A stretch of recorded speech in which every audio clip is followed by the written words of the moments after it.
Okay, our next step, once we've taken the guitar body out of the guitar case, what we want to do is there's a shipping stretcher that we're basically just going to remove this one screw, and I've taken it almost all the way out at this point.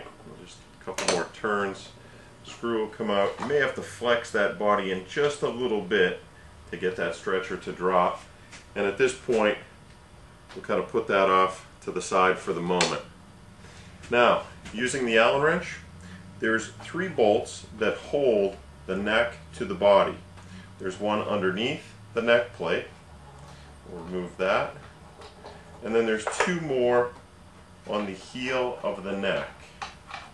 Once we remove that, then the neck itself will come right off.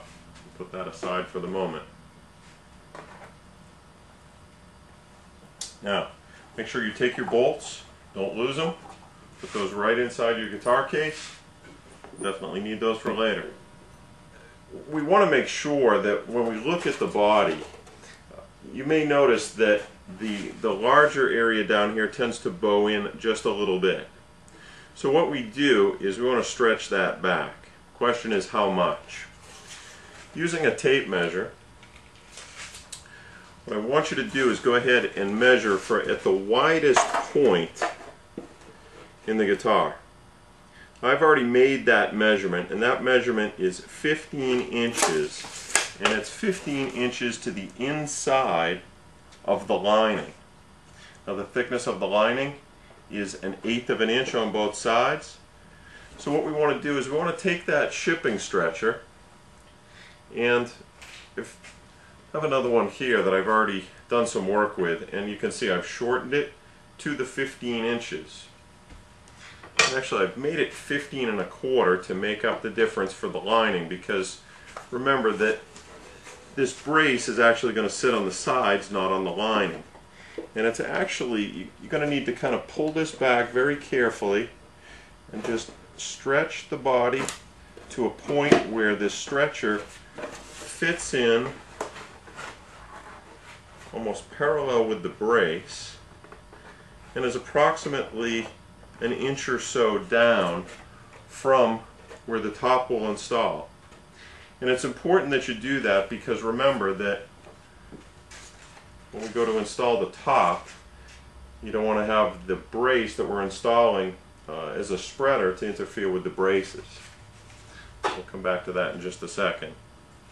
So at this point, when we sight down,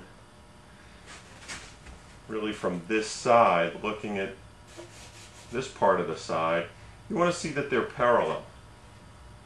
You want to make sure that, again, you're not seeing the wider part bow inward. If it is, you want to continue to adjust the length of this brace, either shorter or longer, to achieve parallel sides. At this point, you have to kind of bear something in mind. Once that top is installed and glued on, that shipping brace may be very difficult to get out of there. So you'll notice in the shipping brace that I've cut a very deep curve in it. So ultimately I could reach through the sound hole and break that out. You may even want to go to the extreme of cutting this all the way through, and then take a piece of blue tape and really tie this joint together as tight as you can. That way there, if for whatever reason it's very difficult, I'm going to stretch this back into place again.